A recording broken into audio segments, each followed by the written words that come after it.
just the background trees. Nothing too much. Again, the more detail I would put into this, then the more detail I need to put into the closer trees, because this has got to be less detailed, less colourful, less warm, less tonal. So again, I didn't want to go too strong with the darks, even though in the photograph they are very strong. There's strong darks under here, but I didn't want to do that, because my strongest dark I want to retain for under the bridge. So I'm sort of thinking of all these things as you go through. You know, it's something just you have to be ready with. You start with plan A, and then you move on to plan B, and then plan C when the first block all go wrong. So it's important that I have in my head what I'm going to do if such and such a thing happens. Okay, the little castle tower next.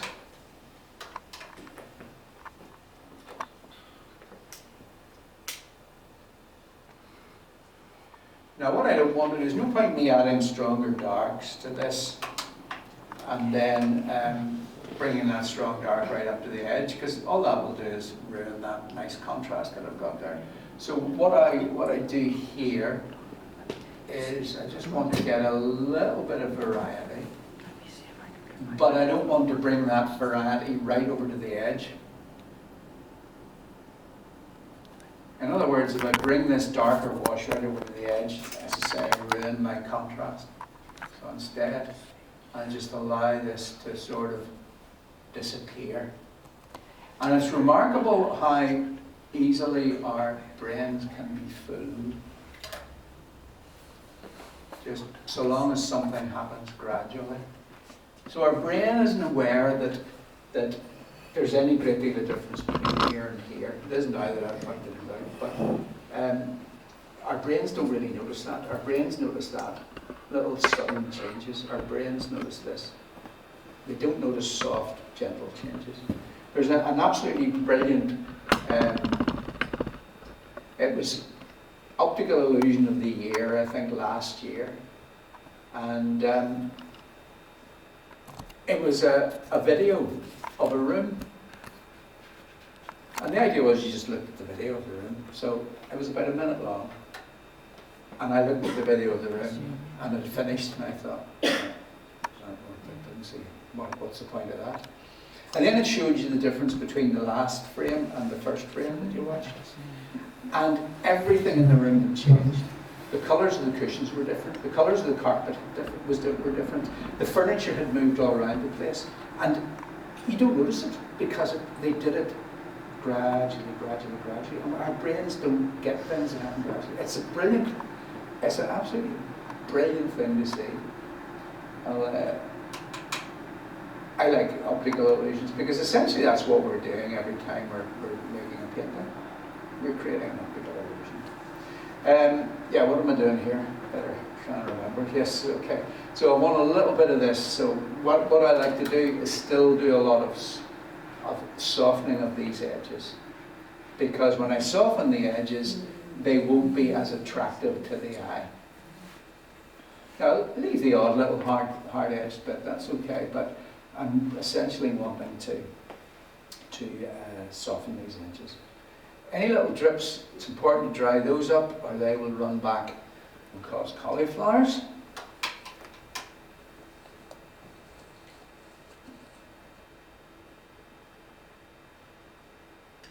Again, just getting variety of colour in my walls here.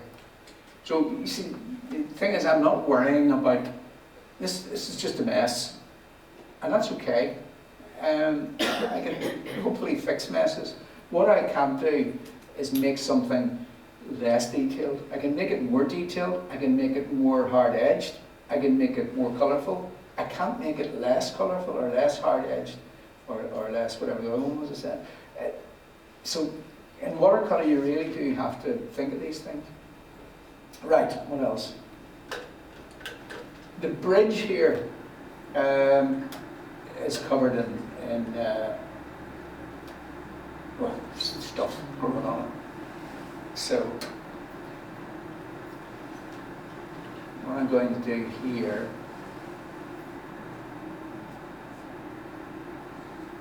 so this green that I'm mixing is much more much warmer than the background greens.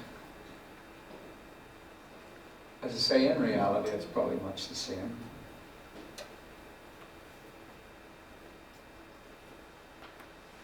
And what I'm trying to do is keep that nice little contrast I have against the background trees. So I'm not bringing this green right up to the edge. Well, I did there, but I'm not there. And this is sort of hanging around all over the place, along with obviously the bridge is in there too, so I need to get some bridge colour. The bridge colour is similar to the castle.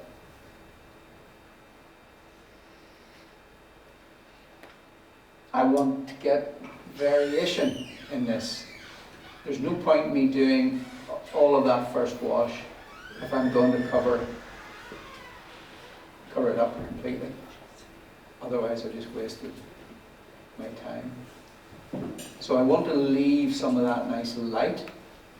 For instance, the edge of the bridge arch here, that would be quite nice to leave. I either need to leave this light and have it darker behind, or make this dark and have it lighter behind. In reality, it's actually darker. The bridge is darker than the area behind it, so probably then that makes sense to follow what reality is. There's not a lot of point in changing things just for the sake of it. So I'll increase the strength of that. And we'll bring this down, and there's more shrubbery and whatnot growing here. So I'll just leave a slightly uneven edge there. Not a very nice uneven edge. That's better. And while that's still wet, I can play around with it. So when you have this overhanging shrubbery, you're bound to have some darks, because even though it's not a sunny day or anything, you're bound to have little darks in and around where the shrubs are growing.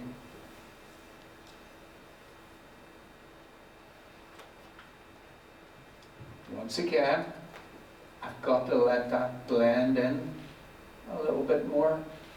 So it's okay having it nice and strong against the green, but I want it then blending in to the bridge colour. Here I need to either have this darker than this or this darker than this. So I think it makes sense to have the bridge slightly darker than the background. Get that in, get some more of the greens in.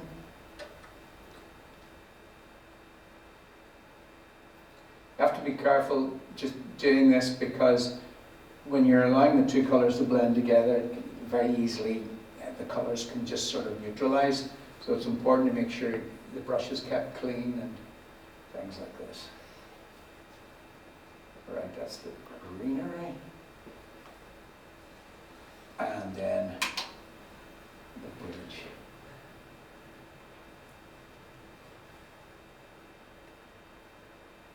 And I know this is all going to be dark, but here I can allow things to get a bit lighter again. I'm not saying I'll keep them lighter, but it avoids me making a decision about darkening something. Right, up here, we'll go for the overhanging trees. And with trees, I would always start at the top and work down with a tree, as opposed to the bottom and work up. A lot of people who are doing a tree that is an obvious tree trunk, the natural thing almost is to start at the bottom and work up. But if you do that in watercolour, what happens is all your colour, as you work up, all your colour just runs down. So it's important that you don't do this. Now, one thing that is absolutely important is that the trees have got very uneven edges, because trees do. So it's important that you don't have, I don't have any nice sort of even curves or anything like that, because that's not what it's going to look like. I don't really look at the photograph that much, because very quickly I sort of move beyond the reality of the photograph and start just thinking about what's going to look right in a painting. So these little dots are intended to suggest leaves at the edge of the tree. What I don't do and wouldn't do is do lots of little dots for leaves within the tree, because that just wouldn't look right. Bit of variation in here as well. I want this to be a bit darker. So I'm using it's phthalo turquoise, which is quite nice, but like all the phthalos, it's a little bit strong, so you just have to be careful. That's it there. So that's the phthalo turquoise with a little bit of burnt sienna in it. It gives you a nice, really rich, dark green. If things aren't blending as much as I would like, I mean, I can use the brush, but I can also just do a quick splat with that, and nothing much happens for a few seconds. And so therefore what people often do is, oh, nothing much has happened, I'll give it another squeeze, and before they know, everything's running all over their painting. So it will soften and run, but you need to sort of give it a few seconds.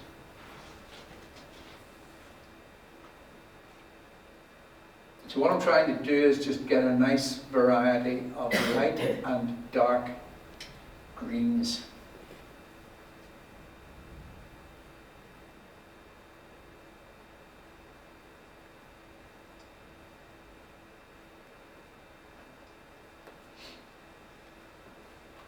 So that's dried a little bit in there, but it's still it's still damp. So I don't want to, if I go in with my brush, it'll cause all sorts of unpleasant little marks. So that's why I'm using the spray, and just keeping an eye on it that it doesn't suddenly form a big drip that's about to cascade down the paper. Now, again, variations are important.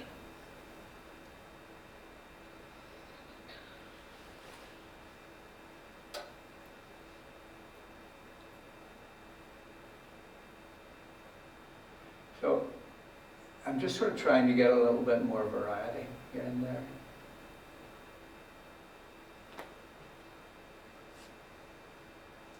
And as we get down towards here, it's getting darker and darker and darker.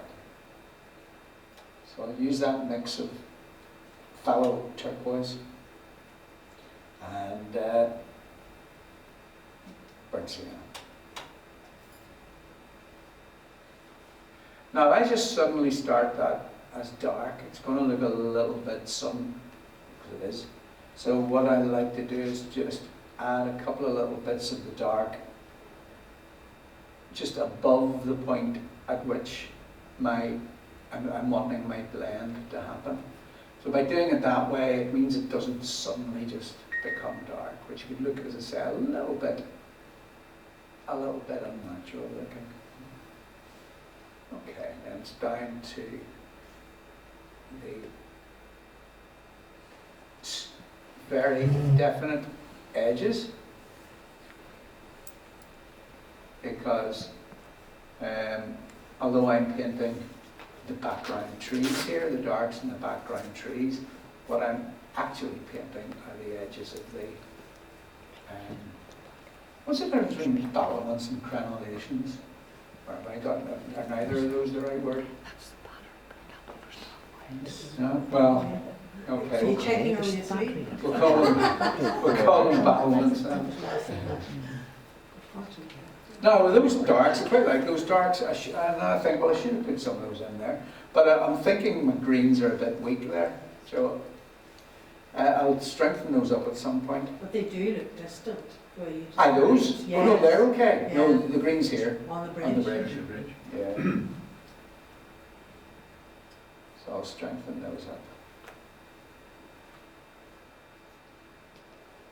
Now there's a couple of ways I can do it. I can either just do this, obviously this is dried now, so I can do this wet on dry, which would give me a sort of an obvious edge, as you can see, or I can do them completely blended like that. Usually it's better to do a little sort of a bit of both actually. So allow some of them to blend in but keep some of the edges hard. One thing that you have to be careful of is if you do anything, if you put anything on your paper, any sort of brush stroke on your paper or any shape on your paper, if that is hard edged the whole way around, then it's completely separate from your painting. So you always have to, I think, get a little bit of softness somewhere in order to create the hold on, what I'm trying to say. You need to get a little bit of softness somewhere to link it in. So if you don't link it in, literally where it's blending, then what happens is that it just looks as if it's set there. It doesn't look permanent.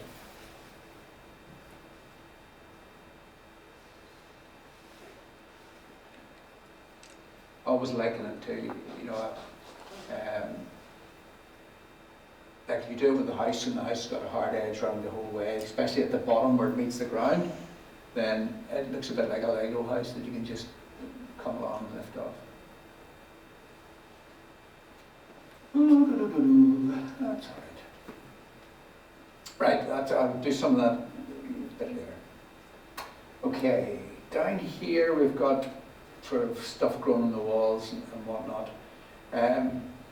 which I'm sort of quite keen to do, but I also like to not finish any particular part of a painting,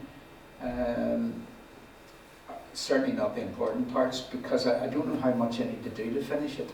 So I could finish that tower, but I haven't even started down here, and it all has to make sense. This has to blend with this, it has to balance with this. So how do I know if it's going to balance if I finish one section completely? How am I going to know whether I've either finished it or if I've maybe done too much to it? So therefore it makes sense to do a little bit of everything, and a little bit more, and a little bit more. Now this background here, this is our back to our walls here. Now I don't want to do it too strong at all, because there's going to be a really dark bit under that. So if I darken this too much, it's just not going to look right. So what I really just want to do is sort of show that it is a wall, a vertical wall. So I'm just going to do a few vertical lines on it. It might not make a lot of sense at the moment, but they should do. They should do later on. Once again, with my softening brush. My softening brush is nothing special, incidentally. It's an old sable brush. Sable brushes are really good for softening and for lifting out and things like that. Now, does that look suitably? Well, it looks suitably vertical, which is all I really want to happen back there. Right, again back there, we've got some little vague things growing down the wall, so I'll just do a little bit of greenery coming down that too. No detail, nothing too fussy because it's in the distance, and I want it to stay there. I can always add detail, can't take it away. The water is going to be essentially dark, so I don't need to worry about, if the water was going to be light, I would need to darken my wall, but the water's not going to be light, so I'll be okay. If we come along, well, I could do some water actually. So the water's going to be dark.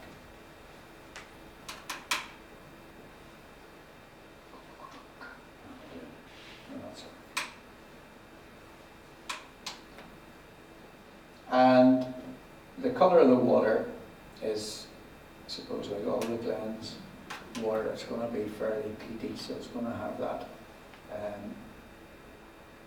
that sort of nice brown colour.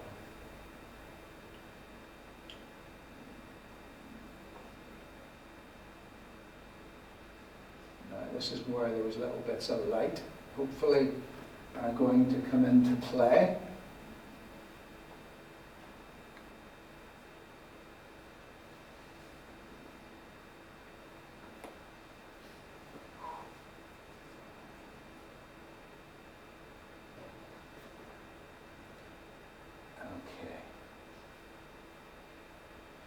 Okay, this is all water, and this is all going to eventually go behind my rocks. So I'm now sort of painting the edges of the rocks.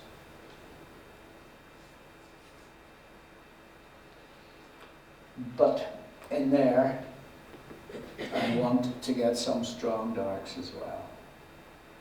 And I want to do it same as I did down here. I want to get them with these nice vertical bands.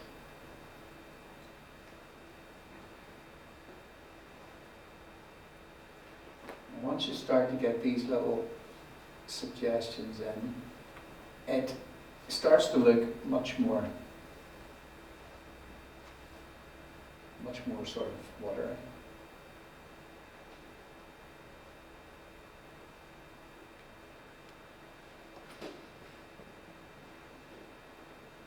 Now I'm committing myself here to some quite strong darks, but I said at the beginning that if I know for sure that something is going to be really dark, then that's okay, I can go for it. The problem is there's an awful lot of the painting that in the early stages you're really not going to know whether it needs to be dark or not. Again, I'm just dropping these little bits in just to give me that sort of vertical look.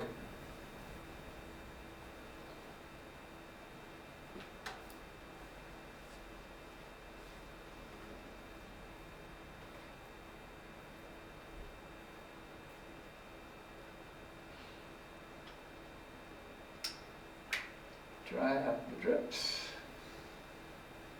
And this really needs to be a bit softer,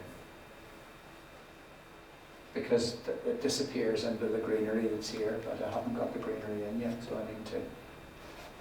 I need to just soften the edge, because with watercolour being transparent, if I leave a hard edge somewhere where I don't want one, you're going to see it, because the overlying wash is transparent, so you'll see the edge through it. And if it's not an edge I want, then I've got a bit of a problem.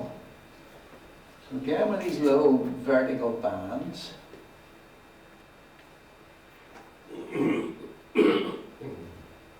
suppose I should maybe make that a bit more colourful than what I've done. So let's see.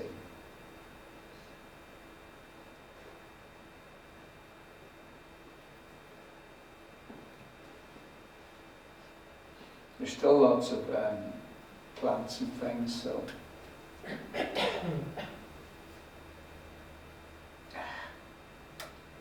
that's the problem with backing for it. Once that's too dry in there, and when I touch it with my brush, it's just going all, just lifting off. So again, I'll just give it a bit of a spray and hope that it all blends together a little bit more. Okay, my rocks. I don't want to do too much to the rocks. Excuse me, just wondering when would you like to stop for tea? Sorry? When would you like to stop for tea? When would you like me to stop for tea? 10 minutes, that's it. Yeah, okay.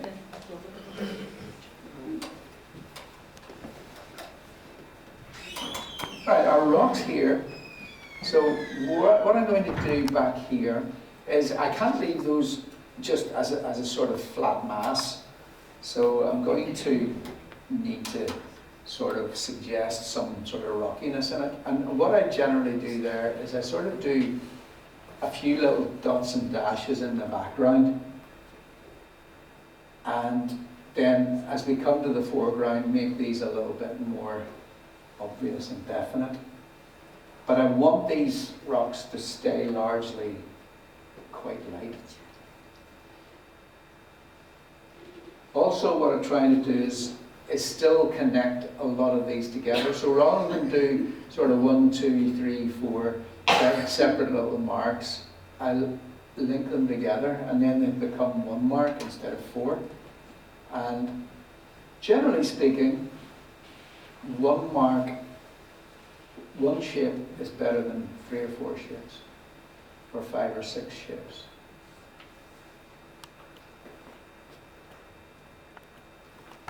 It's also important that these are supposed, sorry, I'm just drying up my drips there.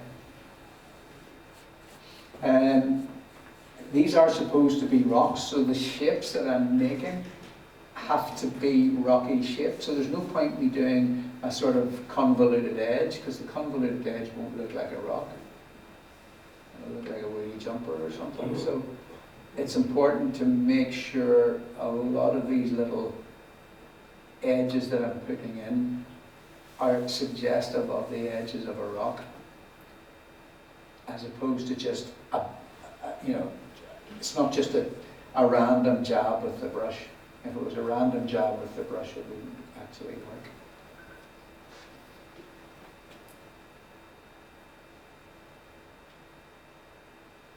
So as I say, trying to get a sort of vague rocky shape here.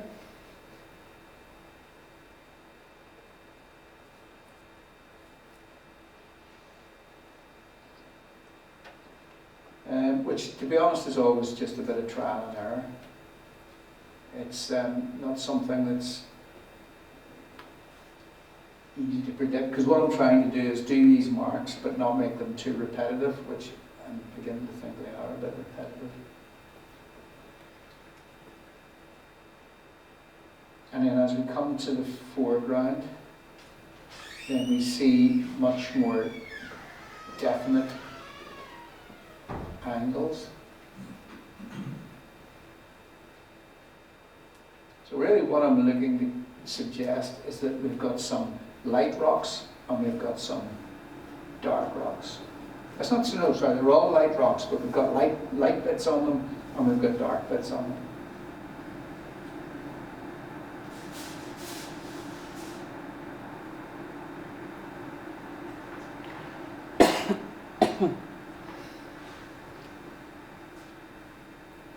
So down here, where I've left my little bits of white there, that's again just to sort of try and suggest that the white rocks, the limestone rocks. And now what I'm trying to do is I'm trying to do some counter changing. So I've got some dark rocks against light rocks, against dark rocks, against light rocks, all that sort of thing.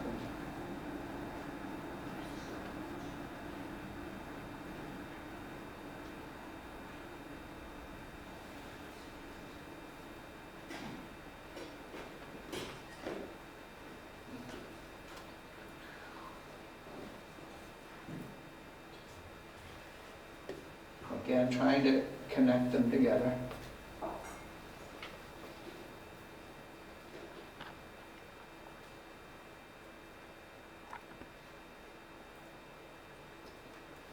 All right, I get to the point where I'm not quite sure what I'm doing, so that's always a good point to stop. I mean, stop that bit and do a different bit. It's such a big mistake, I think, and it happens so much in watercolour, and I'm sure you've all done it, because I've certainly done it. You're painting away, you're applying paint, and it's not working. Okay. What's the logical thing to do next? Stop applying paint because it isn't working. But what do we all do? Try a wee bit more paint. See if that works. No. So stop and then do something else and come back. And with a bit of luck, when you come back, you'll think, oh, right, yeah, you could do this instead, or you could do that instead, or whatever. Anyway, just be wary of your brain telling you, actually, just do a wee bit more. What could go wrong? Right, we've got a big shrub here.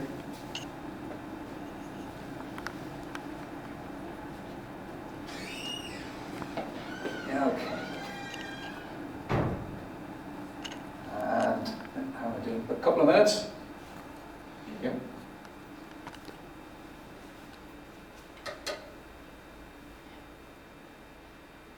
Ooh, it's a bit like a lime sweet instead of a. No, it's even more like a lime sweet. If you're doing a green and it's not looking the best, stick a bit of burnt sienna into it, and that generally will calm it down a little bit for you.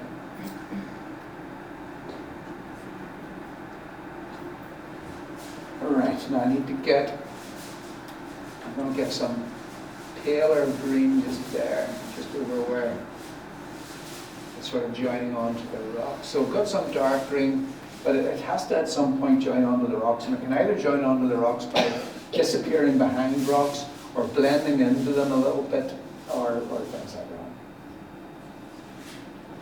So maybe get some of that nice dark that I used up here and up here.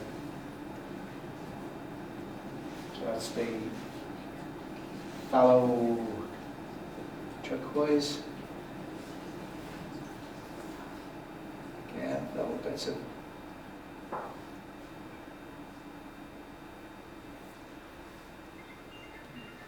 and then the edge, trying to make sure the edge, I think I'll have those coming along behind the rocks.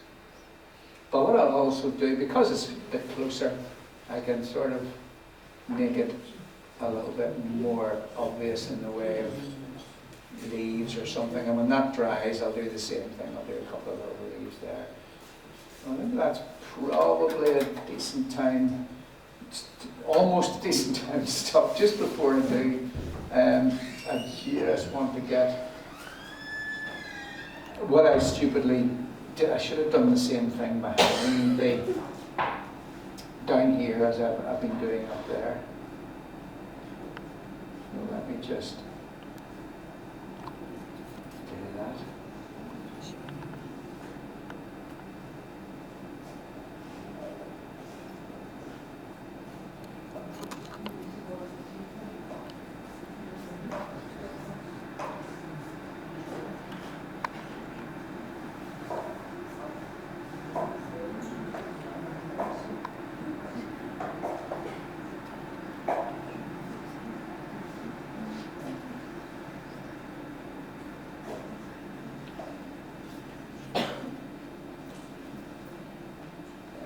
Needs to be stronger down there.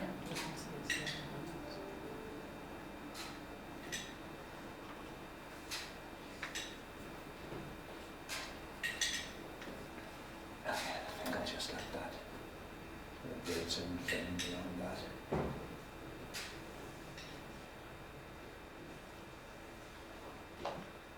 Right, that's as good a point as any to stop and have a cup of tea.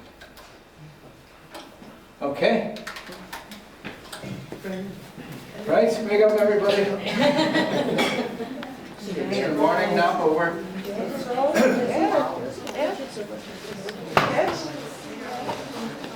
So fearless.